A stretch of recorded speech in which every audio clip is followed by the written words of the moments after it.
Hi everyone, I'm Jamie Proviance. Today I'm making seared scallops with grits. This is obviously a play on the classic southern dish shrimp and grits, but I prefer this particular version. What I want to focus on today though is really the scallops themselves and how to buy them and prep them and grill them properly. I've got some beautiful examples right here. These are actually dry packed scallops, which means that they're harvested, taken out of the shell and sold just as is. More often than not today, you find wet pack scallops, which means that they've been treated with a solution, a phosphate and water solution. It's not a great thing for us because it actually fills the scallop with some extra water, and the water creates steam, which is one of the reasons that scallops tend to stick. So if you want to avoid sticking, the first thing is to avoid wet pack scallops. If, however, you have purchased wet pack scallops, or you've just marinated the scallops so that they are wet, what you want to do is pat them dry before they go onto the grill. Just with a paper towel, just pat them on both sides so that most of that moisture is taken off. Another thing you want to do is remove what's called the abductor muscle. This is the muscle on the edge of the scallop that actually connects it to the shell. And it is as tough as a little pencil eraser. So you want to get that thing off of there before you grill. Now that they're dry and without their abductor muscle, you've got to give them something that's going to prevent sticking. And here I'm just using a little bit of melted butter. You could use some oil. And you want a fair amount of it, but not so much that they're dripping wet. When they come out of this solution, there shouldn't just be liquid pouring off of the spoon, because that's going to fall into the grill and probably cause a flare-up. I'm going to put some nice southern seasonings on here. And these are now ready to go to the grill. The grill needs to be hot. I mean, really quite high. 450 at a minimum, 500, 550, even a slightly more than that is really good, because there is so much moisture in scallops. You need to steam that off as quickly as possible.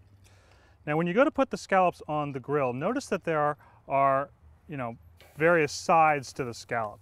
And the idea is to get the flattest, widest side down first. That's actually going to be your presentation side. That's the one that's going to have the nice looking grill marks. And you should really see that smoke and hear that sizzle as soon as the scallops go down. That shows you that you've got a high enough grill. The grill, by the way, also has to be quite clean. Okay, so you want to make sure to brush it off before you put the scallops down. And now you've got to exercise a little bit of patience, right? That moisture is being cooked off, and then the browning begins. And it's not until the browning begins that the scallop actually releases from the grate. So you're going to need to wait at least a minute with the lid down. So here's how I want you to check whether they're ready to turn. Just get your tongs and get them on either sides of the scallop, and don't squeeze hard, but just try to turn the scallop or roll it over. Gently just roll it over. Now you can see they've got nice browning, beautiful little kind of crust on the outside, and the inside is going to be perfectly creamy. Now notice that one is still sticking a little bit, and I can actually see moisture still coming out. Not all scallops are identical, so let that one go a little bit longer. This one rolls over nicely. This one rolls over nicely. I'll come back to this. Usually a matter of just about 10 seconds or so is enough to let it release. And there you go. They've all turned over without really sticking or falling apart. Now you've got a relatively short period of time. It might have been a minute or so on the first side, and maybe it's only going to be, well, it's probably going to be about another minute or so on the second side. You just want to be able to feel the scallop, and it should still have that soft texture to it. If it's bouncy, like a pencil eraser, it's overdone. And that's the worst thing you can do in the world, is overcook a scallop. So I'm going to let it go another minute or so with the lid down. So there you have it, seared scallops and grits. The keys here are buying good scallops, preferably dry packed scallops, patting them dry, taking off that abductor muscle, grilling them on a really hot, clean grate, turning them only when they've begun to brown on that first side.